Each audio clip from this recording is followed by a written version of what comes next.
What if I told you the best defense against an artificial intelligence taking your job is a 16-year-old teaching a mother how to read to her toddler? I mean, yeah, that definitely sounds like a massive stretch at first glance. Right. Because, when you picture a typical high school or college internship, there's usually a pretty standard image that comes to mind. Oh, absolutely. You're probably picturing a fluorescent lit office, maybe a jammed photocopier, and a very nervous 19-year-old trying to remember how the boss likes their coffee. Yeah, the classic pay your dues model. Exactly. It's a rite of passage built entirely around like fetching things and just staying out of the way. Right. A student trades their time for a single bullet point on a resume, and maybe, if the stars perfectly align, they get to sit quietly in the back of a marketing meeting. Yeah, if they're lucky. But the documents we are looking at today completely shatter that mold. So, welcome to the deep dive. Glad to be here. If you are the kind of listener who loves a thorough but efficient learning experience, who wants the breakdown without all the fluff, you are in exactly the right place. We've got some really unique stuff today. We do. Today, we have our hands on a fascinating stack of internal documents. We're talking program outlines, internship design worksheets, and even actual internal letters of commendation from an initiative called the Project 2000 Global Youth Internship. Which is run by the Stripling Warriors Guild. Right. And before we go any further, I should probably clarify that name because Stripling Warriors Guild sounds a bit like a faction you'd join in a fantasy video game. It really does stand out. Just for some quick context, it is a real-world, service-oriented youth leadership organization. Yeah, not a video game. Right. They actually draw the name from an ancient scriptural account of young people stepping up courageously in times of crisis.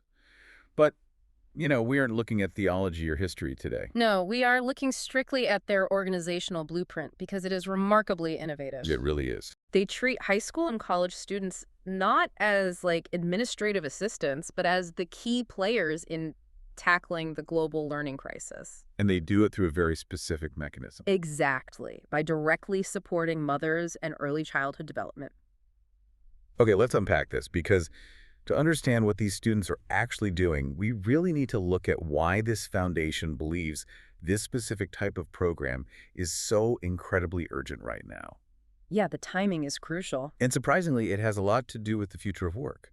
What's fascinating here is how explicitly the internal document ties this internship to the rise of artificial intelligence. Which you wouldn't expect from a youth volunteer program. Not at all. The text states that as AI transforms the workplace, human-centered skills are becoming the defining leadership strengths of our era. Right? The foundation is basically operating on the premise that technical proficiency is no longer the ultimate competitive advantage. Because, AI can write the code. Exactly. It can generate the spreadsheet, optimize the supply chain, and draft the legal brief in seconds. Yeah, better and faster. But what it absolutely cannot do is sit in a living room with a mother who is, overwhelmed, exhausted, and struggling with her child's developmental delays. An algorithm just cannot build human trust. Right. It can't practice active listening in a moment of extreme vulnerability. And so the program frames skills like empathy, communication, collaboration, cultural sensitivity, and ethical judgment. They don't frame these as innate, nice-to-have personality traits. Which is how most corporate environments treat them. Exactly. Instead, they're treated as vital, rigorously trainable professional skills. Yeah. The internship actually places youth in environments where they are forced to respond to complex, completely unscripted human needs. It's an immersion in emotional intelligence. Yeah, an immersion you simply cannot replicate in a corporate training seminar. I love how they treat empathy like a muscle you have to work out. To give an analogy, a standard technical internship is sort of like going to the gym to work on your biceps. That's a good way to look at it. You learn a specific coding language or like a specific marketing software. It's highly visible, it's easily measurable, and you can show it off immediately on a resume. Right, the glamour muscles. Exactly. But this program treats empathy and cultural sensitivity like your core strength. Yes. You might not see it bulging on the surface, but without it, the whole structure of your leadership just collapses under pressure. That is so true. And for you listening, just think about your own workplace or industry right now. The hardest problems you face, the ones that actually keep you up at night, they're rarely the technical problems, right? It's never. It's navigating a team in conflict, or it's understanding a client's unspoken anxieties. It is almost always the human-centric problems. Building on that, If the goal is to teach these highly adaptable, nuanced human skills rather than rigid corporate processes, the structure of the internship itself has to reflect that philosophy. Yeah, that makes sense. Because you really cannot teach radical empathy from inside a rigid 9-to-5 cubicle. Which explains the intense startup energy radiating from these documents. I mean, the text explicitly calls for compassionate rebels. I love that phrase. It's great, Yeah. right? Compassionate rebels and builders who, quote, refuse to wait for permission to change the world for mothers. It's a very proactive stance. And they offer this year-round, hyper-flexible structure to match.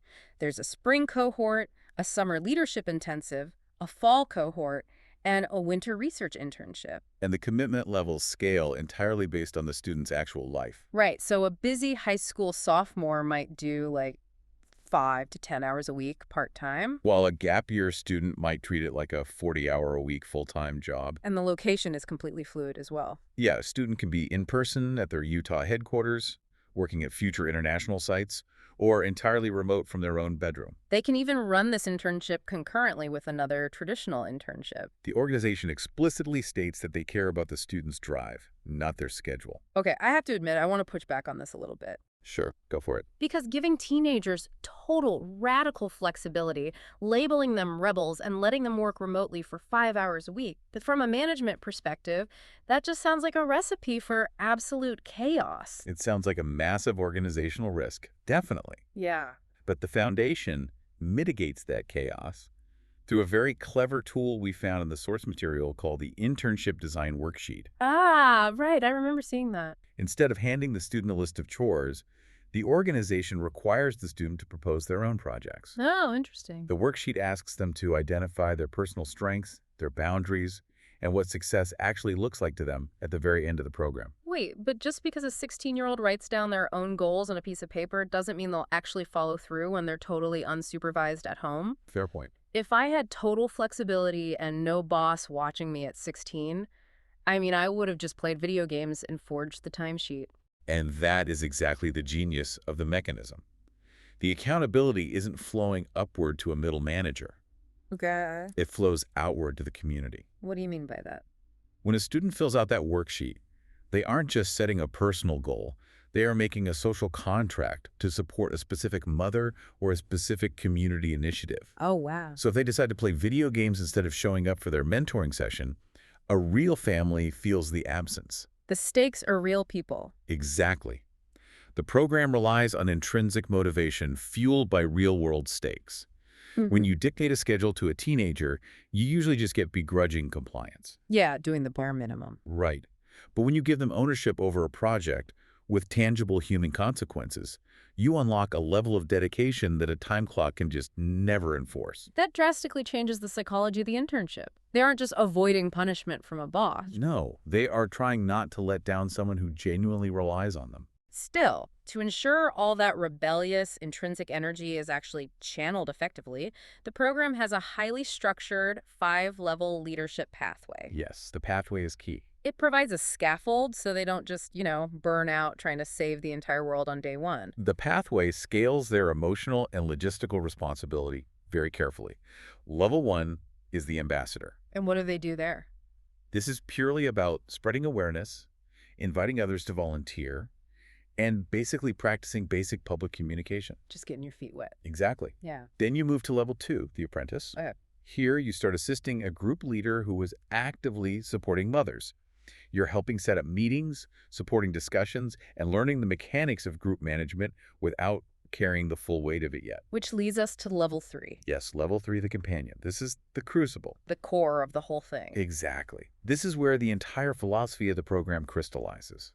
At level 3, the intern provides one-on-one support to just one mother through a 6-week learning program. One-on-one. They meet for 1 hour a week, either in person or virtually, to encourage her, discuss early childhood lessons, and basically help build her confidence as her child's first teacher. I want to pause here because there is a quote in the source document under this specific level 3 companion role that genuinely stopped me in my tracks. Yeah, it's a powerful section. It's a quote from the diplomat Dag Hammarskjöld. It says, quote, "It is more noble to give yourself completely to one individual than to labor diligently for the salvation of the masses." If we connect this to the bigger picture, That is an incredibly profound countercultural statement for a youth organization. It really is. Because we live in an era that is completely obsessed with viral scale. Oh, definitely. Every tech startup has to reach 1 million users in 6 months. Every social media campaign has to maximize impressions and reach. Right. If you only helped one person today, the modern metric system essentially tells you that you failed to scale your impact. But the Project 2000 model looks at these highly driven, ambitious young leaders and forces them to slow down. To focus on the individual. Right. It teaches them that real systemic change often happens intimately, quietly, and one-on-one. Wow. The deep mentorship of just one mother strengthening her family for the generations that will eventually grow from her, that is treated as the absolute pinnacle of service here. It completely redefines what impact actually means. That is so powerful. And once they master that intimate level of care, they can move to level 4, the steward, where they actually lead a cohort of 3 to 12 mothers. A natural progression. Yeah, and finally, level 5, the youth captain, where they are actually organizing volunteer teams and developing whole youth chapters in their specific region. So we have this leadership hierarchy, but we also need to look at the mechanics of what the interns are doing within those levels on a day-to-day basis. Yeah, because here's where it gets really interesting. This brings us to the multi-track internship model. This is a really unique setup. Think of this like a university course catalog where you get to choose your own adventure. You can even double major or like stack tracks to build a customized portfolio. Right, so a student could be serving as a level 3 companion, doing that one-on-one mentorship, Yeah. while simultaneously working as a think tank intern, synthesizing emerging trends in early childhood development. The diversity of these tracks allows students to leverage their specific talents. Take the fundraising track, for example. It includes something called the $20 Philanthropist Program. Which is such an interesting concept. Yes, explain how that works, because honestly, it sounds a bit like a gimmick at first glance. It does sound small, but it is actually a masterclass in persuasive communication. A student is given $20 and tasked with figuring out how to multiply its impact. Okay, how? Well, whether by funding a specific micro-project or convincing local donors to match it 10 to 1, it forces a teenager to articulate the value of early childhood development to total strangers. Oh, wow, that's intimidating. Very. They learn how to craft a compelling narrative, handle rejection, and negotiate all incredibly high-level professional skills disguised as a small fundraiser. That's brilliant. Then there's the digital literacy management track. I found the phrasing in the document so active here. Yeah, the wording is very intentional. It says interns are there to equip parents to, quote, defend their digital space. But just think about the dynamic there for a second. How does a 19-year-old intern navigate the power dynamic of telling a 40-year-old parent how to manage screen time in their own home? That is the crucial mechanism of the track. The intern is not there to lecture the parent at all. Right. They act more like a technical Sherpa. They sit side by side with the mother, translating confusing router settings, content filters, and algorithm mechanics into plain English. Which most parents desperately need. Absolutely. The goal is empowerment. The intern uses their native fluency in technology to ensure the parent feels confident and in control, rather than patronized or just completely overwhelmed by the digital landscape. It's a great approach, but the track that really caught my eye is listed as a special internship track focused entirely on music. Ah, yes. They call it the Community Impact Track. Integrating art directly into the service model. Exactly. The interns in this track literally use music to uplift families. They compose family-focused music and prepare short performances for community events. Which changes everything. Yeah, the document outlines that their role is to, quote, shape the atmosphere of gatherings by presenting uplifting songs that support motherhood and family life. They recognize that creating a welcoming, emotionally resonant environment is just as critical to a mother's ability to learn and feel supported as the actual curriculum itself. Yeah, it bridges the gap between artistic expression and tangible service. It teaches students how to use their presence to influence the culture of an entire room. It is a beautifully holistic approach to community building that you rarely see in a youth internship. For sure. But, it's easy to write an inspiring PDF about empowering mothers through music and digital Sherpas. Of course. But I'm inherently skeptical. A teenager in Utah designing a flexible program is one thing, but does this framework actually survive contact with reality in totally different cultures? Well, the foundation included actual commendation documents in our source material, which provide concrete proof of how this translates into the real world. Yeah, let's look at Ramon S. Vicente. He was operating out of Quezon City in the Philippines. I was looking at his actual letter of commendation, and the scale of his work genuinely surprised me. It's impressive. Ramon didn't just participate, he recruited and organized an entirely new cohort of volunteers. He designed a comprehensive training pathway for them and oversaw the deployment of the Mothers as First Teachers program to 120 beneficiaries in his city. That's huge. 120 families. For a youth internship, that is staggering. But the core metric here isn't just the reach, it's the depth of the intervention. The letter specifically notes that Ramon's work established a strong foundation of literacy, bonding, and daily emotional rhythms in those homes. Could you paint a picture of what that actually means? Because daily emotional rhythms sounds a bit like corporate jargon. Sure. Imagine a home in Quezon City that is deeply chaotic. Both parents might be working long, irregular hours just to survive. Right. The toddler is placed in front of a screen just to keep them quiet. There's no set bedtime, no dedicated reading time, no space for the mother to just breathe and connect with her child. A tough situation. Ramon's youth volunteers step into that environment. And they don't bring money, they bring structure. They help the mother establish a 15-minute window every evening dedicated solely to reading a book together. Just 15 minutes. Exactly. They help her create a calming bedtime routine. Over 6 weeks, the entire temperature of the home drops. The chaos is replaced by predictable, loving rhythms. Wow.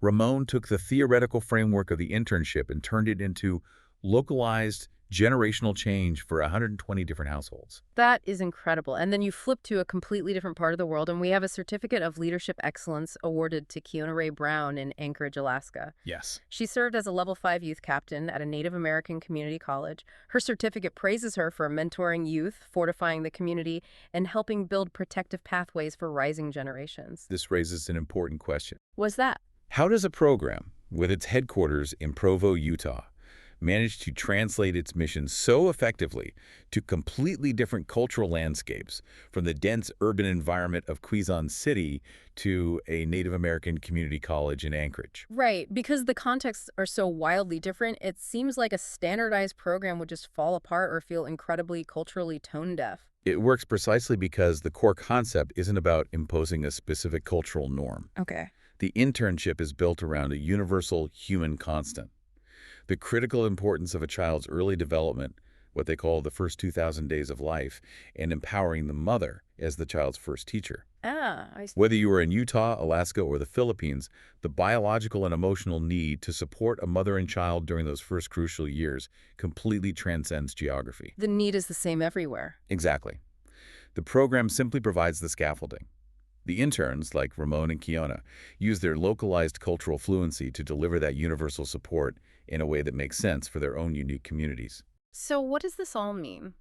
We've traced the journey of the Project 2000 Global Youth Internship today. It's been quite a journey. We started with its foundational philosophy.